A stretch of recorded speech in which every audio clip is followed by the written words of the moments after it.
ការប្រើប្រាស់ undo and redo scroll បាទ undo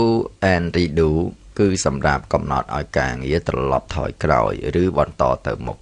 បាទអញ្ចឹងគឺយើងមើលវិទ្យានេះឯងបាទអញ្ចឹងរបៀបប្រើវាតោះអញ្ចឹងយើងមើលនេះឧទាហរណ៍ថាខ្ញុំវាយមក AAA enter មក BBB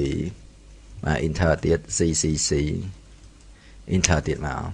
អញ្ចឹងគឺខ្ញុំវាយគ្នាមានបាន3អញ្ចឹងស្រាប់តែខ្ញុំចង់ឲ្យវាត្រឡប់ថយក្រោយវិញអត់ឲ្យមាន CC ទេអញ្ចឹងគឺខ្ញុំចុចលើនេះសញ្ញាថយក្រោយបាត់ CC ណាបាទអញ្ចឹងខ្ញុំឃើញលើនឹងទៀតទៅបាត់ B ទៀតឲ្យថយក្រោយវិញហើយអញ្ចឹងបើខ្ញុំចុចលើសញ្ញាព្រួយនេះទៅមុខវិញទៅវាមានមក BB វិញមក CC វិញណាបាទអញ្ចឹងអានឹងឯងការប្រើប្រាស់ undo និង redo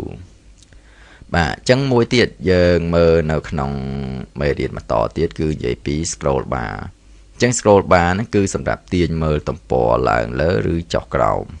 បាទបញ្យល់ពាក្យ scroll មានន័យថារមូរក្រដាសអញ្ចឹងគឺតំណាងដោយសមិទ្ធយ៉ាងនេះឯងអញ្ចឹងយើងមើលកន្លែងនេះគឺយើងអាចចុចសញ្ញាព្រួយចុះក្រោមនេះសម្រាប់ទាញវាចុះក្រោម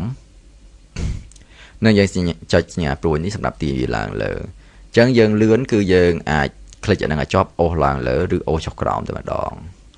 ឬក៏ម្យ៉ាងទៀតយើងមើលបាទបង្វិលរង្វង់មូលនៅលើម៉ៅអញ្ចឹងយើងមើលនៅលើម៉ៅយើងគឺមានរង្វង់មូលមួយបាទអញ្ចឹងយើងបង្វិលអាហ្នឹងចុះក្រោមមកគឺវាចុះក្រោមបង្វិលអាហ្នឹងឡើងលើមកគឺវាឡើងលើវិញបាទ